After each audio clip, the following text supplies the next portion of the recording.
As you all know, there's been a huge backlash regarding the new look in Return to Monkey Island, which has led to many fans strongly voicing their opinions, hoping to do a Sonic and get the game art redesigned. This has intensified greatly since the release of the latest gameplay trailer, which I thought was great by the way, with angry comments forcing the creator Ron Gilbert to close down his blog. Even my tiny new point-and-click adventure game channel received lots of angry comments about the game art on my recent trailer analysis video. A lot of the comments directed at Ron were so toxic that I don't blame him for deciding to close down his blog, and he also vowed not to post anything from the game again. This is a huge shame for all of the fans who like the art style, or those who aren't 100% sold on it but are still really hyped for the game. And where else am I going to get my content from? Thankfully, the community have rallied round and shown the hype for the game that we now have Monkey Island Mondays, where Ron shares a teaser of Return to Monkey Island, the first one being the chapter introduction for Chapter 1 of Return to Monkey Island.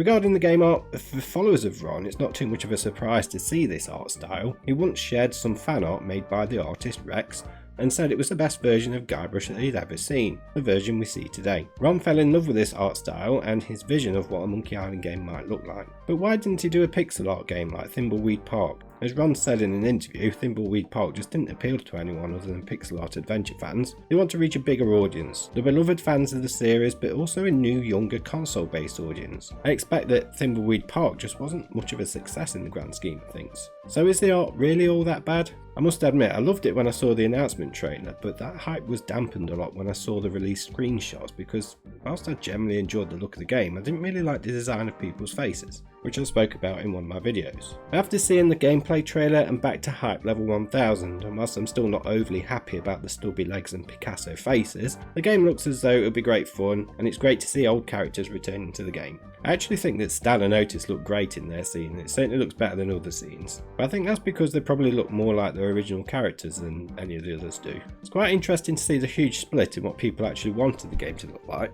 So many people wanted the old pixel art style, but going by the comments in my video, it actually seems like more people wanted Return to Monkey Island to have a similar look to Curse of Monkey Island. Notice I just did say look and not look and feel. I think the feel of the game is only decided on how the game plays, the story, the humour and the puzzles within the game. But that brings me on to my next point. There's been so many different art styles between all of the Monkey Island games that we can't be surprised that this one is another radically different style than the others. Even Monkey Island 2 was different to Secret of Monkey Island to some extent, but you can still see similarities in the art style in Return to Monkey Island, with certainly the backgrounds, the buildings are all quite curved and a little bit slanted. I remember the release of Curse of Monkey Island, and with that came a huge change with the look of the game, with a much more cartoony style and Guybrush turning into a gangly skinny bloke. At the time of the release of Curse, I remember feeling really quite disappointed in what I saw when I first played the demo. It just wasn't Monkey Island as I knew it, but this didn't prevent me from buying the game, not out of some super fandom. I was heavily playing Age of Empires by this point, but I bought it because it still felt like a Monkey Island game. The voice acting brought the game to life in more ways than before, and although the story and puzzles weren't quite as good as the previous two in my opinion, it was still an amazingly great game. And then came the era of console gaming, and with it, Escape from Monkey Island, with another dramatically different art style and a 3D game engine, the same that was used in Grim Fandango.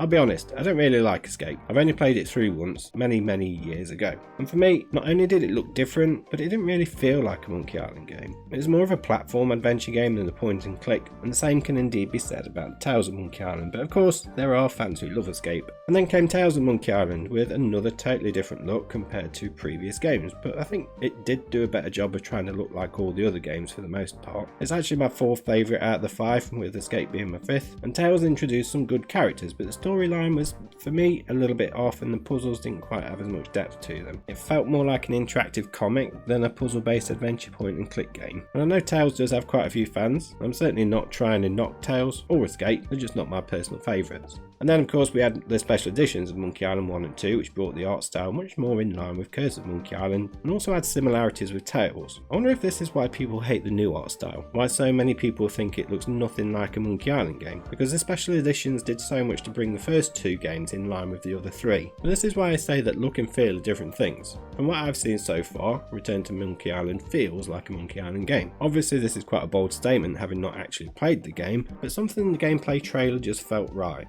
and it may not be the look that I'd have preferred, but I'm not entirely sure what I would have preferred. I just know that I'm massively hyped that there's going to be a new Monkey Island game, so whilst we're all entitled to an opinion, even a negative opinion, just remember there are people behind Twitter accounts and blogs, real people with real feelings, and to be so aggressively personal with the criticism is quite frankly shameful. So much toxicity that the guy had to close down his blog for what I assume was for the sake of his mental health. He did state that the desire for sharing the game with us has gone. So my request would be, if you don't like the game, just say you don't like it. There's a right way and there's a wrong way to be critical of something. Let's all be nice and have civilised discussions, shall we? For those of you who prefer pixel art games or the style of Curse of Monkey Island, check out the great indie point-and-click adventure game demos on screen now for Lucid Dreaming and A Twisted Tale. These were great alternatives to Return to Monkey Island if you're not planning on buying it.